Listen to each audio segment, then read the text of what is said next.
Welcome to Kishore academy. இன்றைக்கி இந்த வீடியோவில் 6th standard maths English medium third term example 7 என்ன அப்படிங்கிறது பார்க்க போகிறோம். Simplify 3/7 plus 2/3.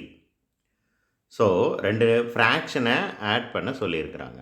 ஸோ ரெண்டு ஃப்ராக்ஷனை ஆட் பண்ணும்போது கீழே டினாமினேட்டரில் இருக்கிற ரெண்டு வேல்யூவும் எப்படி இருக்குது அப்படின்னு சொல்லி பார்க்கணும்.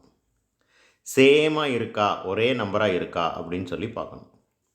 ஒரே நம்பராக இருந்தால் டினாமினேட்டரில் இருக்கிற வேல்யூவை அப்படியே எழுதிட்டு, ஃபார் எக்ஸாம்பிள் 1/5 ப்ளஸ் 2/5ன்னு இருந்தால் டினாமினேட்டர் ரெண்டும் சேமாக இருக்குது, அதை அப்படியே எழுதிட்டு மேலே உள்ள ரெண்டு வேல்யூவை மட்டும் ஆட் பண்ணால் போதும். இதுக்கு ஆன்சர் 3/5. ஆனால் இங்கே அப்படி இல்லை, டினாமினேட்டரில் இருக்கிற ரெண்டு வேல்யூவும் டிஃப்ரெண்ட்டான வேல்யூவாக இருக்குது, வேறு வேல்யூவாக இருக்குது. அப்போ என்ன செய்யணும் அப்படின்னா, அந்த ரெண்டு நம்பரையும் சேம் நம்பராக கொண்டு வர்றதுக்கு என்ன செய்யணும் அப்படின்னு சொல்லி யோசிக்கணும். ஸோ அதுக்கு எல்சிஎம் எடுக்கணும். இங்கே 3 and 7 ரெண்டையுமே நீங்கள் யோசித்து பார்த்தீங்க அப்படின்னா ப்ரைம் நம்பர். ஸோ ப்ரைம் நம்பர்னால் என்னது? நம்பர் 1ம் அண்ட் அதே நம்பரும் மட்டும் டிவைட் ஆகக்கூடிய நம்பருக்கு பேர் தான் என்னது? Prime number. ஸோ இதுக்கு எல்சிஎம் நீங்கள் எல் ஷேப்பில் போட்டு என்ன செய்ய முடியாது அப்படின்னா கண்டுபிடிக்க முடியாது. ஏன்னா இந்த ரெண்டையும் டிவைட் பண்ணக்கூடிய காமனான நம்பர் எதுவுமே இருக்காது. ரெண்டு ப்ரைம் நம்பர் இருந்துச்சு அப்படின்னா அந்த ரெண்டு ப்ரைம் நம்பரையும் டிவைட் பண்ணக்கூடிய காமனான நம்பர் 1 இருக்கும். 1 தவிர வேறு எந்த நம்பரும் கிடைக்காது. 1 வச்சு டிவைட் பண்ணிங்கன்னா மறுபடியும் அதே வேல்யூ தான் கிடைக்கும்.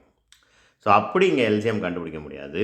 ஸோ இந்த மாதிரி ரெண்டு ப்ரைம் நம்பர் வந்துச்சுன்னா எல்சிஎம் எப்படி கண்டுபிடிக்கணும் அப்படின்னா, அந்த ரெண்டு நம்பரையும் ஜஸ்ட் மல்டிப்ளை பண்ணால் அதுதான் அந்த நம்பரோட, இந்த ரெண்டு நம்பரோட எல்சிஎம். 7 × 3 ரொம்ப ஈஸியாக முடிஞ்சிடுச்சா? அதுக்கப்புறம் இந்த மாதிரி ப்ரைம் நம்பராக இந்த மாடல் சம்மில் மட்டும் இப்படி ஆட் பண்ண வேண்டிய சுச்சுவேஷன் இருந்தால் இந்த கிராஸ் மல்டிப்ளை பண்ணிட வேண்டியதான். இந்த 3ஐ கொண்டு இந்த 3ஐ மல்டிப்ளை பண்ணணும், இந்த 7ஐ கொண்டு இந்த 2ஐ மல்டிப்ளை பண்ணணும். ஸோ அவங்களே அப்படி தான் ஆரோ மார்க் போட்டு காமிச்சிருக்கிறாங்க பாருங்கள். ஓகேவா? டினாமினேட்டரில் இருக்கிற ரெண்டு வேல்யூவையும் மல்டிப்ளை பண்ணி இங்கே எழுதியாச்சு. இந்த 3ஐ கொண்டு இங்கே, இந்த 7ஐ கொண்டு இங்கே கிராஸ் மல்டிப்ளை என்ன செஞ்சாச்சு? பண்ணியாச்சு. ஸோ 3 × 3 9, 2 × 7 14. கீழே ரெண்டு வேல்யூவே மல்டிப்ளை பண்ணால் என்ன கிடைக்கும்? 21. 7 × 3 21. இப்போ 21 அப்படியே எழுதிட்டு மேலே உள்ள ரெண்டு வேல்யூவை மட்டும் என்ன செய்யுங்க? ஆட் பண்ணுங்கள். 23 கிடைக்கும். So 23/21 that is the answer. Okay, இந்த வீடியோவில் இன்னொரு சம்மும் நம்ம பார்த்துடலாம். Example 20. Divide 4 1/2 by 3 1/2. ஓகேவா? மிக்ஸ்டு ஃப்ராக்ஷனில் இருந்தால் டிவைட் பண்ண முடியாது, டிவைட் பண்ணுறது கொஞ்சம் கஷ்டம். ஸோ எல்லாத்தையுமே நம்ம என்ன செய்யணும் அப்படின்னா இம்ப்ராப்பர் ஃப்ராக்ஷனாக என்ன செய்யணும்? மாற்றணும். மிக்ஸ்டு ஃப்ராக்ஷனை இம்ப்ராப்பர் ஃப்ராக்ஷனாக எப்படி மாற்றுறது? ஸோ நிறைய பேருக்கு தெரிஞ்சிருக்கும், தெரியாதவங்க கவனிங்க. இந்த ஹோல் நம்பரையும் டினாமினேட்டரில் இருக்கிற நம்பரையும் மல்டிப்ளை பண்ணணும். ஸோ நல்லா கவனிங்க. இந்த ரெண்டு வேல்யூ என்ன செய்யணும்? மல்டிப்ளை பண்ணணும். ஸோ 4 × 2 எவ்வளவு? 8. அதுக்கப்புறம் நியூமரேட்டரில் இருக்கிற வேல்யூவை ஆட் பண்ணணும். ஸோ 8 + 1 9. டினாமினேட்டரில் என்ன வேல்யூ இருக்கோ அந்த வேல்யூவை அப்படியே எழுதிடணும். ஸோ 9/2. 4 1/2வை இம்ப்ராப்பர் ஃப்ராக்ஷனாக மாற்றினோன்னா வேல்யூ என்ன கிடைக்கும்? 9/2.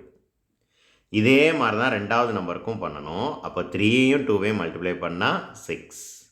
நியூமரேட்டரில் என்ன வேல்யூ இருக்குது அதை ஆட் பண்ணணும். 6 + 1 / 2. அப்போ 7/2. இப்போ இந்த ரெண்டையுமே இம்ப்ராப்பர் ஃப்ராக்ஷனாக என்ன செஞ்சாச்சு? மாற்றியாச்சு. மாற்றின பிறகு ஃபஸ்ட்டு ஃப்ராக்ஷனை அப்படியே எழுதிக்கணும்.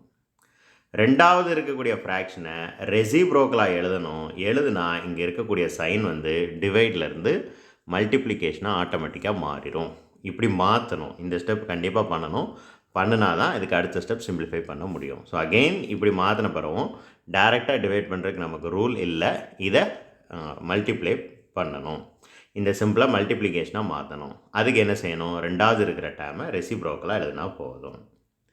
இப்போ இந்த 2ஐயும் கேன்சல் பண்ணிடலாம். மீதி என்ன இருக்குது? 9/7 இருக்குது. இந்த 9/7 இதுக்கு மேலே சிம்பிளிஃபை பண்ண முடியாது. ரைட்? 9ம் 7ம் எந்த டேபிள்லேயும் வராது, எந்த ஒரு காமனான டேபிள்லேயும் வராது, 1 தவிர.